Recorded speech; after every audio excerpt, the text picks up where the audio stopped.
More than meets the eye. Transformers. That takes me back to being a little kid in the 1980s. Okay, so I'm having a quick look at the Transformers trading card game, which is by Wizards of the Coast, the people who make Magic and Dungeons & Dragons and things like that. I wasn't really sure what to make of this when it arrived in September, and it looked like a bit of a half-cocked release, because there was just this Autobots starter set, as well as some booster packs. That was all that was available, and there was absolutely no sign of any Decepticon sets coming anytime soon. So I ignored it for about 4 weeks after it arrived and almost wrote it off as a bit of a gimmick, but I'm glad I took a closer look and opened up some booster packs, as it's actually a damn fine and fun game. So I'll start with the Autobots starter set.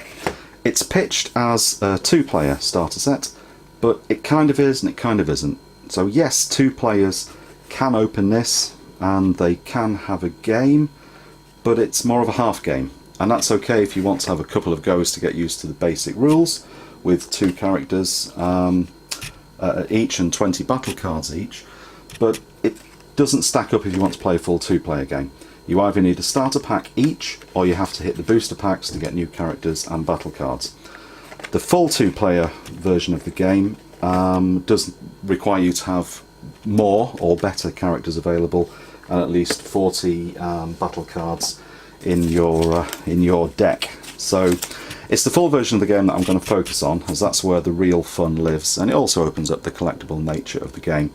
But I'll use the starter pack assets and a few other cards from the booster packs to begin with, and we'll go through the basics. So I'll start with character cards, which are these big ones inside the pack.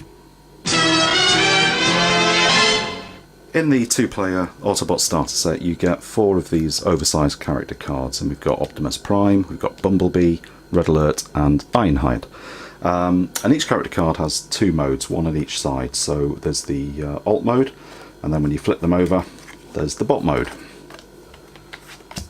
There's 3 main stats on a character card. There is the attack value on the left hand side, which is in orange, the defense value on the right hand side in blue, and then the health is right in the middle there in red.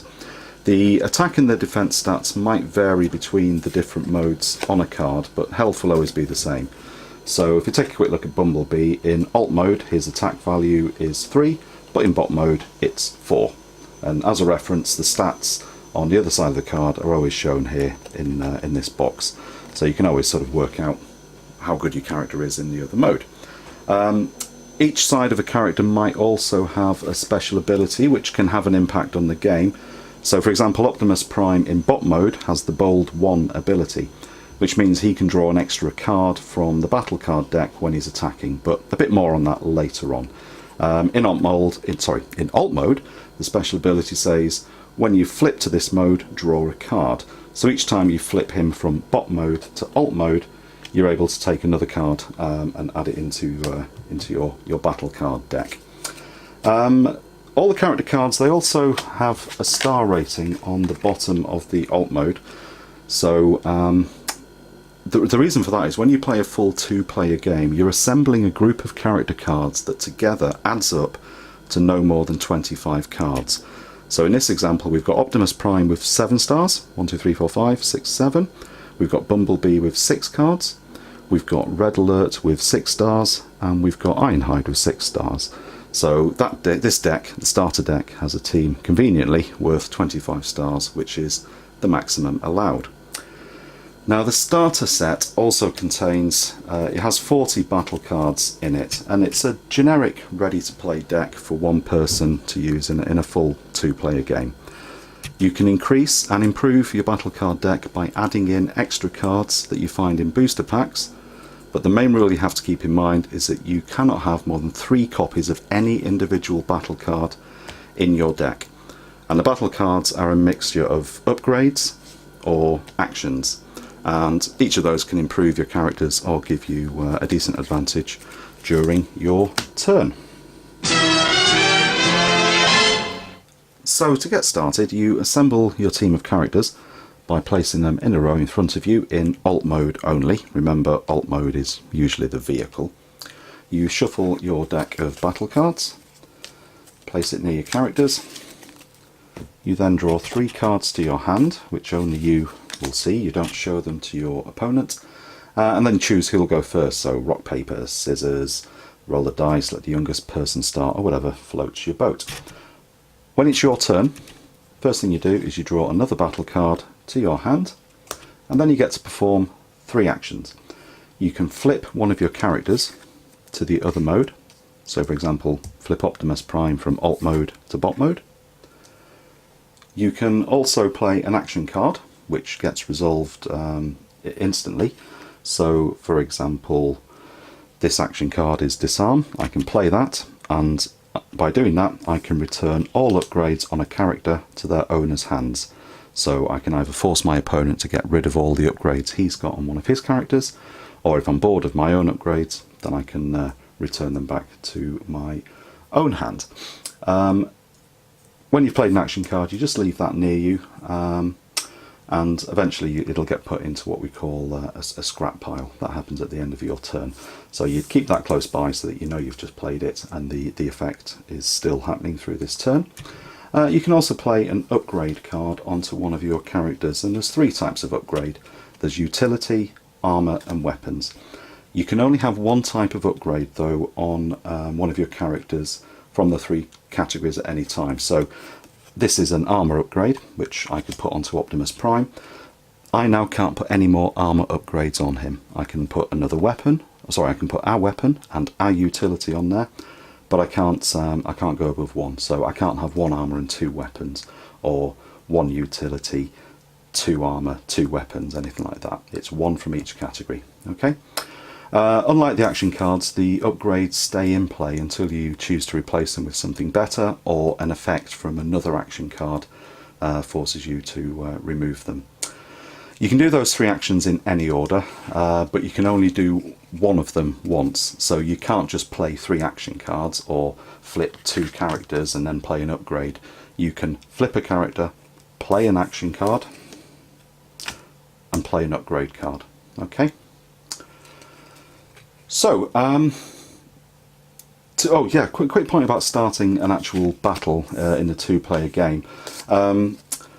When the first person has their first turn, they can't actually play any battle cards on their first go. All they can actually do, excuse me, is attack. Then player 2, when they have their first go, they can only either play an action card or an upgrade card. They can't do both. And that's a fairly common thing with most card games, to have this kind of handicap system, and it does happen with Magic and Warhammer Champions. But after each player's had their first turn, then the game carries on, as I've just explained, with the 3 actions being available to each player.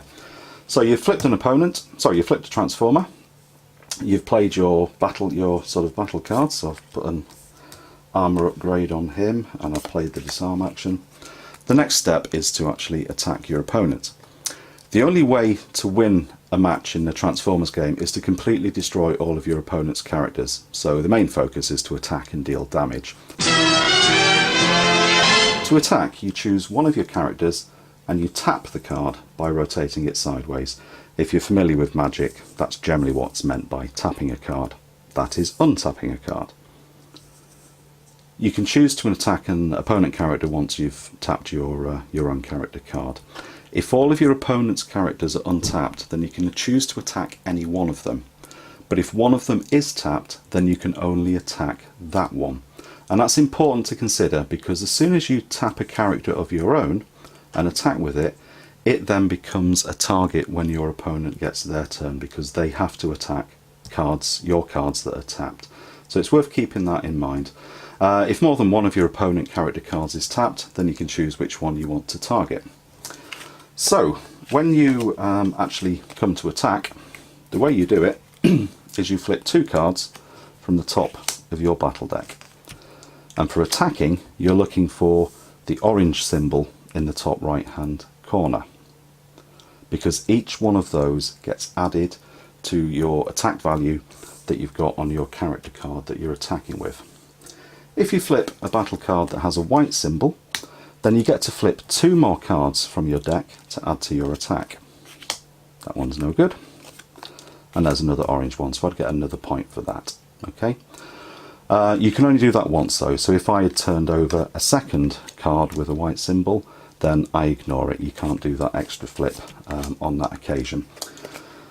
Make sure that while you're attacking you utilise any abilities on your character cards or any upgrade cards. So for example, I think I might mention it earlier that Optimus Prime has bold 1 when he's attacking in bot mode, and that means I flip one more battle card when I'm attacking, so I would throw that into the mix. There might be an upgrade if he had the handheld blaster upgrade applied to him. That also has bold 1, so I would flip another card and add any orange symbols that I see. So I will then add the number of orange icons that I've shown, which is 3 from that rather concocted turn. I'd add that to his attack value, which in bot mode he's got 3.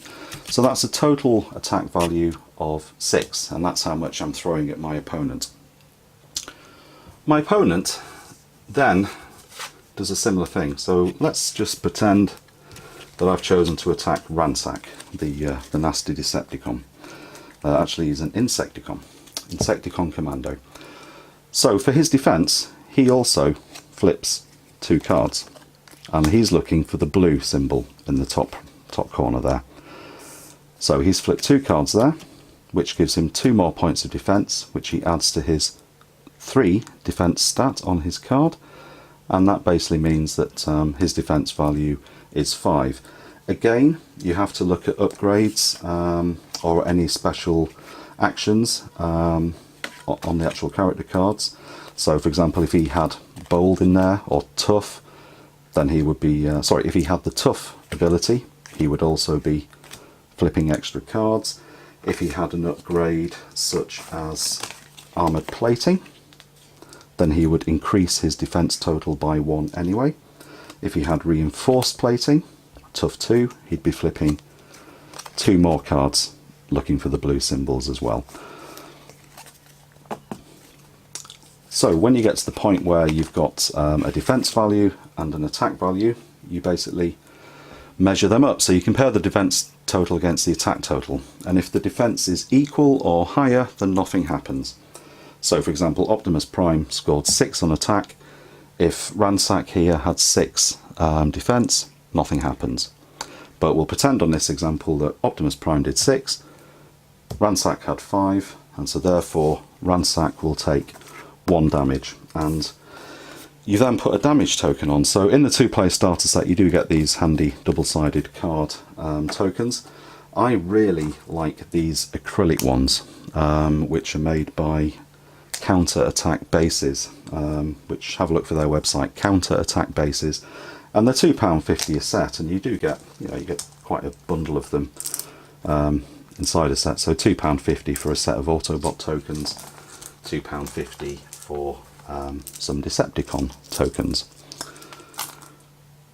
One thing as well with some of the cards is it's worth just pointing out, if I can find one, that some of the cards actually can have 2 coloured symbols in the right hand corner. So they're not all just 1 blue, 1 orange or 1 white. Some of them actually sit there and they have 2. So if the defending player had flipped that card, he'd add 2 to his defence on that point. If he flipped both of those, he's adding 4 onto his defence. So it's worth keeping an eye out for them. And again, like any card game where you can build a deck, it's worth considering putting cards like that inside your deck if you're going to play defensive. In the same way, it's worth looking for double orange cards if you're going to play a very offensive game. Okay. So when the number of damage totals actually, equals or actually goes past the health value of one of your characters, then that character's actually been knocked out of the game. Okay. So Ransack, if he takes 8 or more health, more damage, then he's out of the game and he'll go into a little knocked out pile next to us. And the cards, the actual characters have different levels of health. Bumblebee's on 9, Optimus Prime 10, Red Alert 10, Ironhide 7, and usually there's some correlation between the star values of a card and the actual stats involved, as you would expect. So after you've attacked, if your opponent has any untapped character cards, then your turn is over and they get to go. And you put all the battle cards that you'd flipped during that attack into your scrap pile, which we put down there, and your opponent scraps any defense cards that they flipped as well. If during the game your deck ever runs out, if you run out of battle cards because you've turned everything over, then all you do is you basically shuffle the cards that are in your scrap pile face down, and then you'll use that as a completely fresh battle deck. If all of your opponent's cards are tapped and you have at least one untapped character, then you actually get to carry on attacking again with that untapped character. So it isn't necessarily the end of your go once you attack once. Further into the game, if you're playing somebody who has only 2 character cards, because they've got 2 very expensive characters, and you've got 4 or 5 smaller, sort of cheaper characters, then you might find that you're attacking 2 or 3 times sometimes, because once they've tapped their 2 big guys, you keep attacking until all of your cards have been tapped. When both players have all of their characters tapped, then you untap them all and you start a new round. And basically you keep playing until one of the players has lost all of their characters. And that's the basics of the game in a decently sized nutshell.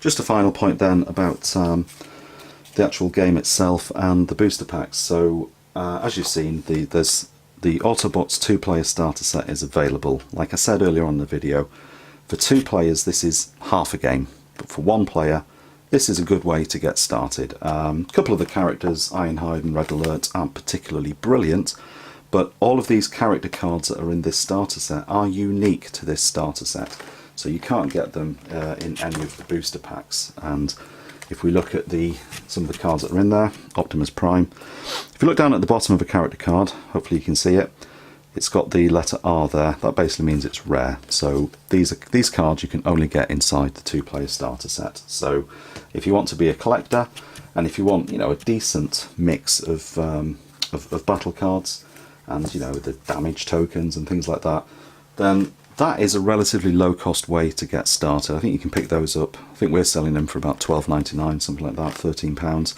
But that's a good way to get into the game.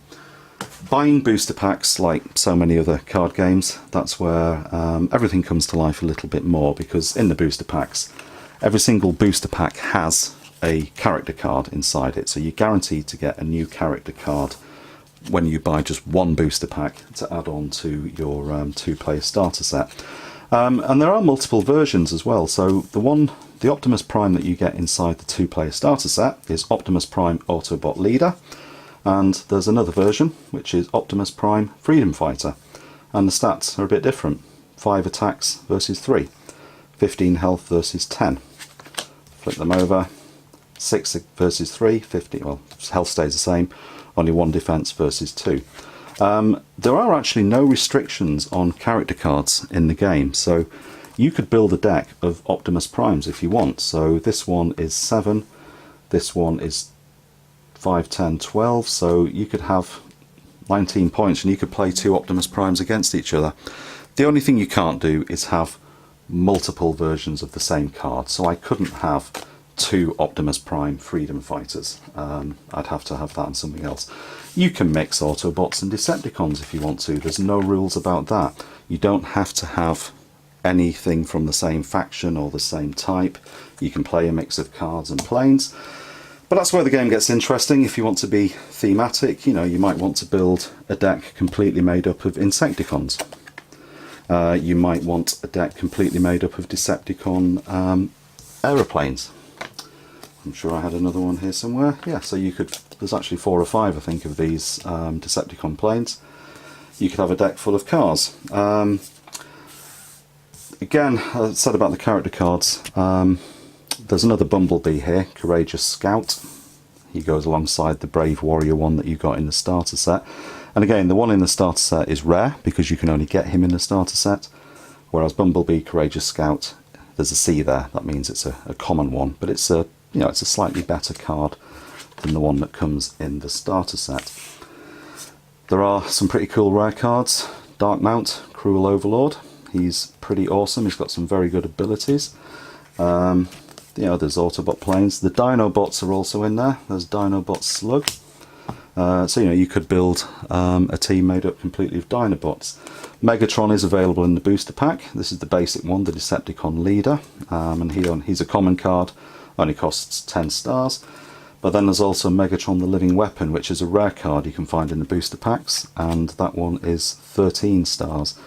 And again, if you look at the difference, attack of 5 against an attack of 2, health 14 against 12. In bot mode, 7 against 4, 2 against 2, and again some really good abilities. So it's worth having a look if you really think this is the game for you. 2-player starter set, great, good way to get going. But then it is worth buying 4 or 5 boosters. Or go crazy, buy a booster box, but you will, with a bit of luck, unearth some pretty decent character cards. And again, for the battle cards, there's a mix there: uncommons, commons, and there's loads of them. I mean, there's 81 of these in the first wave that you can choose to pull your deck together from. And there are some rare battle cards as well. So fill your boots, basically. I think it's a really good game when it actually gets going, and you've got a decent 2-player game happening with a deck of 4 or 5 interesting characters, and you've actually built your deck based on how you like to play, whether you're defensive or whether you want to build a deck around some of your characters' abilities. It is an absolute blast. It's fun. You're basically there to smash up your opponent's Transformer robots, and that's great. I mean, I wouldn't take this game too seriously. I'm sure there will be organised play happening at some point in the future.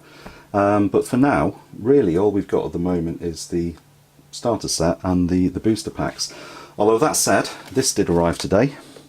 Metroplex, which I'm going to focus on in another video, hopefully over the next couple of days. But there's a character card. There's your normal character card, which is already big. Check out the Metroplex one, health 35. I'll come back to that in another video, but things are happening with this game. So it's not just, which I was a bit worried about, it's not just going to be the Autobot starter set and random boosters. The first sort of expansion has come with Metroplex. On the way in January, we have got Transformer playmats. We're going to have sleeves for Decepticons and Autobots. We're going to have deck boxes. And recently there's been some job adverts posted for people to join Wizards of the Coast to actually be the sort of the creative director for this range. So they are taking it very seriously. I'm sure a Decepticon starter set will arrive at some point. But if you like Transformers, if you're from the era that I'm from, which is the 80s and the 90s, then this is fantastic. I mean, the actual art on these battle cards takes me right back to some of the original cartoon series. I think this is art that was taken from a mobile app game recently, and this art on the character cards I think is from a comic book. But the fact that Wizards of the Coast are recruiting a creative director basically suggests that they're going to take it seriously and are going to start producing a lot more cards for it over the next sort of year or 18 months. So, like I said way back at the start, very suspicious of this when it came out, because that to me wasn't enough to build an audience and actually get some traction. Now that I've played it plenty of times, started to build some decks, found some pretty cool characters inside booster packs, I actually love this game now, and I would heartily recommend it. It's a bit of there are some similarities to games like Magic, the way the cards tap and things like that, but also it's kind of the antidote to Magic, because you shouldn't take this game too seriously. Crack open the cards, sit down with one of your mates, and basically smash hell out of each other. So a big thumbs up from me for the Transformer trading card game, and there'll be more videos coming soon. Thank you very much for watching. Megatron must be stopped, no matter the cost.